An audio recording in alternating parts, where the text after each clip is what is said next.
Bom, voltando aqui novamente, para nós vermos a terceira equação. Nós vimos aqui que nós precisaríamos de uma terceira equação para resolver o sistema, né? Que você tem três incógnitas, né? Então, a terceira equação, de fato, é a restrição a que x e y devem atender. Então, a restrição qual é? X² mais y² igual a 1. Né? Então, você tem aqui x² mais y² igual a 1. Agora sim, você tem um sistema com três equações, três incógnitas, né? Então, uma das maneiras é você substituir. X vai ser 1 sobre 2 lambda e y também, né? Então, substituir na terceira. Vamos lá. Acho que vai ser mais rápido. Então, 1 mais 2 lambda ao quadrado mais 1 mais 2 lambda ao quadrado igual a 1. Fazendo a continha, você tem aqui 4 lambda ao quadrado, 4 lambda ao quadrado, 1 mais 1, 2, não é? Igual a 1.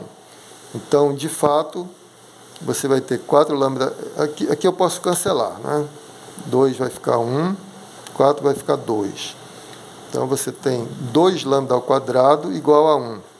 2 lambda ao quadrado igual a 1, que resulta lambda igual a mais ou menos raiz de 2 sobre 2.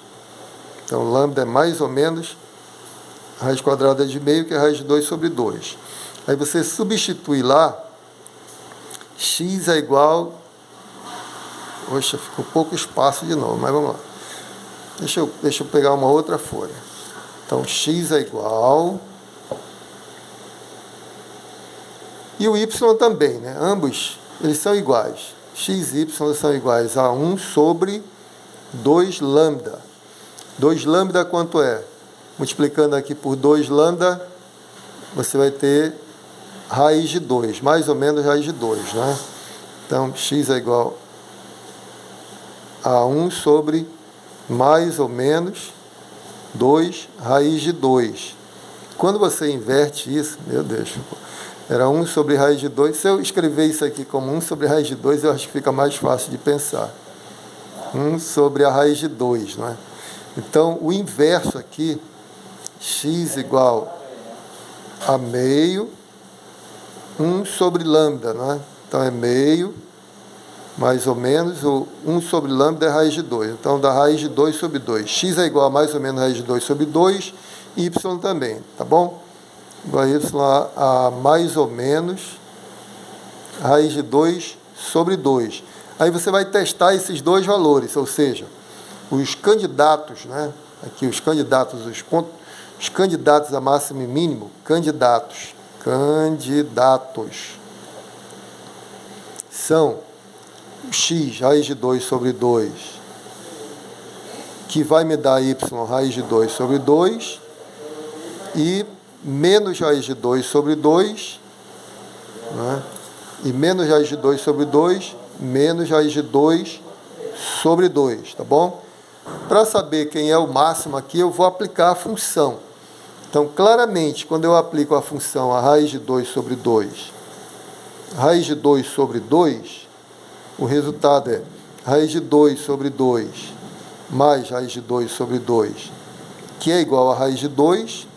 E quando eu aplico a função a menos raiz de 2 sobre 2, menos raiz de 2 sobre 2, o resultado é menos raiz de 2 sobre 2, menos raiz de 2 sobre 2, que vai me dar menos raiz de 2. Então, aqui, como eles são os únicos candidatos, eu concluo que esse aqui é o máximo, e menos raiz de 2 sobre 2 é o mínimo. Está claro? Então, veja bem, apesar de toda a turbulência, eu acho que deu para a gente concluir bem, né? Porque naquela análise geométrica que nós fizemos, nós concluímos que o máximo seria atingido aqui no ponto de coordenadas raiz de 2 sobre 2, raiz de 2 sobre 2. Tá certo? E o máximo é atingido no ponto de coordenadas raiz de 2 sobre 2, raiz de 2 sobre 2. E o máximo, de fato, dessa função restrito sob aquela restrição, vai dar raiz de 2. E o outro é o mínimo, que nós também chegamos a concluir, né? geometricamente que o mínimo seria atingido aqui, no ponto de coordenadas menos raiz de 2 sobre 2, menos raiz de 2 sobre 2. Muito bem.